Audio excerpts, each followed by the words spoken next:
Hello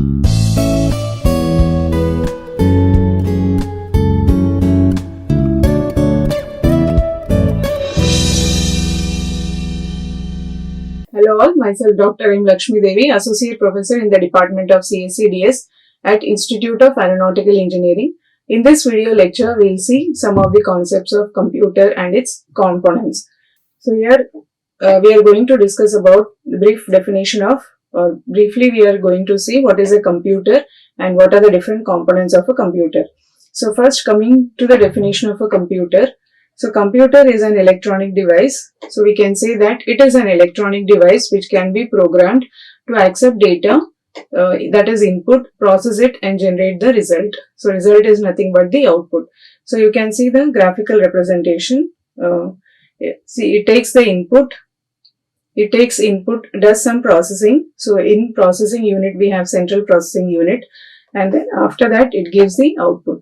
So thus we can say that computer is an electronic device which takes some input and process it and then gives the result or output. Next, apart from in the central processing unit, so we have one more component called as memory. So this is the block diagram of a conventional computer. So computer along with its hardware and software together is called as computer system. So computer together with its hardware and software part is called as computer system. So today we are going to discuss about what are the different, so these comprise of the different components of computer. So it consists of, first part is hardware and the next component of computer is software. So first we are going to discuss about what are the different hardware components. So hardware of a computer system is nothing but, so anything which we can touch and feel, so which exists physically, so that is known as hardware. So hardware of a computer system can be classified into so first one is input devices. So we have CPU and then last one is output devices. So coming to input devices, so these are the devices which take the input from the user. As we have seen that computer is an electronic device which takes the input. So that input is taken, that input is received to the computer with the help of input devices. So we can say that the devices through which control signals they are sent to the computer. So these are termed as input device. So these devices, they convert the input data into digital form, so which is acceptable by the computer system. So examples of input devices include keyboard. So keyboard is the most important input device. Next, after that we have mouse, scanner, touch screen, etc. All these are input devices. Next in hardware, so in the component of hardware we have output devices. So these devices which receive data from the computer system for display. So or physical production, etc. is called as output device. So output device, what it does is it converts digital information into human understandable form.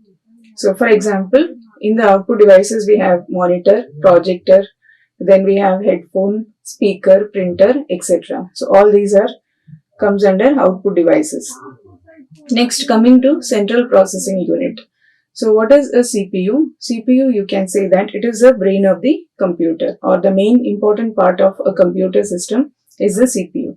So it does all the processing which is required.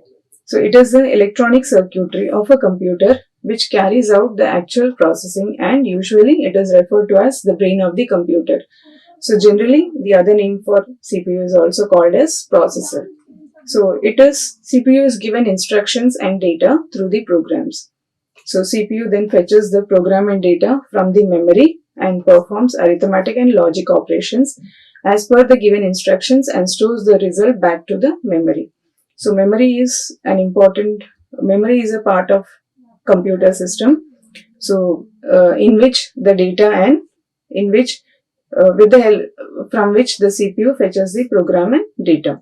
So while processing, CPU stores the data as well as instructions in the local memory called as registers. So registers are part of CPU chip and these are limited in size and number. Next one, in CPU we have it consists of 3 units mainly. First one is arithmetic and logic unit. So this unit is responsible for performing arithmetic and logical operations. Next we have the control unit. So every operation such as storing, computing and retrieving the data is governed by control unit. Next one is memory unit. So memory unit is used for storing the data. So these are the different units of CPU, or you can say these are the different components of CPU: arithmetic and logic unit, then control unit, and last one is memory unit. So next, coming to the memory unit. So memory has some units. So units of memory we are going to discuss in the slide here. So we know that computer understands the language of binary, so that is zeros and ones. So computer system, it uses binary numbers to store and process the data. So binary digits like 0 and 1, so these are the basic units of memory.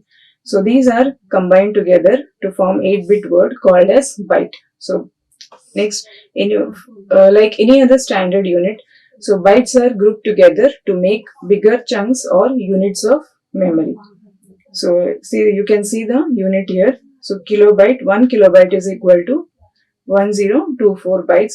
Then 1 megabyte is equal to 1024 kilobytes. 1 gigabyte is equal to 1024 megabytes.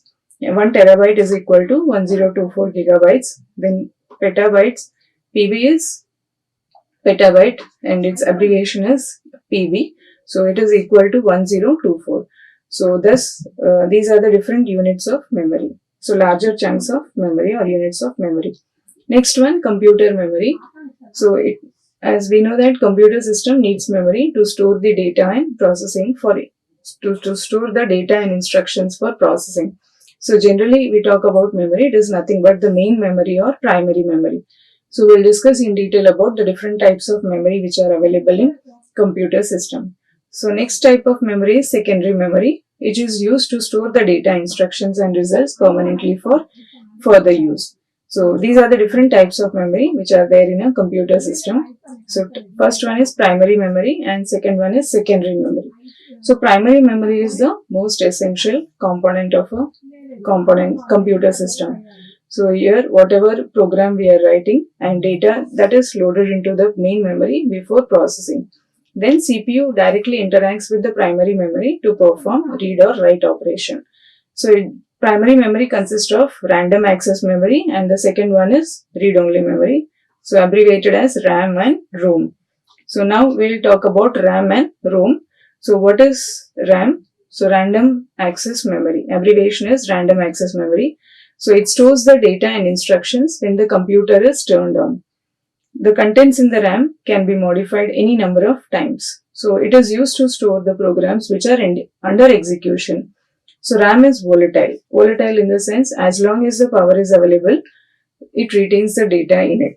So as soon as the power supply is turned off, all the content of RAM is wiped out.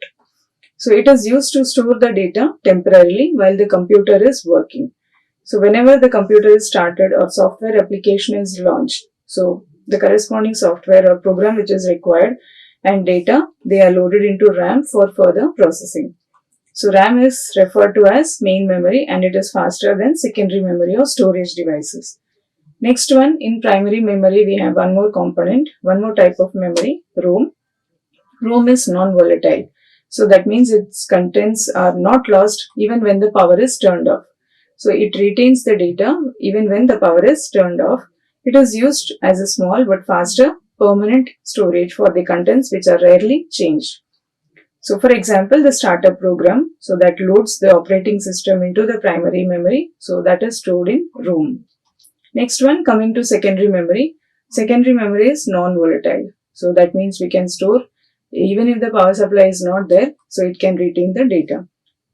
It has larger storage capacity than primary memory. It is slower and cheaper than main memory, but we cannot access directly but the CPU cannot access the data which is stored in secondary memory. So contents of secondary storage, so they need to be first brought into the main memory for CPU to access it. So examples of secondary memory devices include hard disk drive, CD or DVD, and then memory card, etc. So there are other secondary storage devices like SSD, so which are they support very fast data transfer, or their data speed, transfer speed is very high as compared to earlier HDD. So thus we have seen the basic in this video lecture we have seen the basic components of computer system. In the next video lecture we'll see some more components, that is the software part. Until then, thank you. Like, share and subscribe. Hit the bell icon for more updates.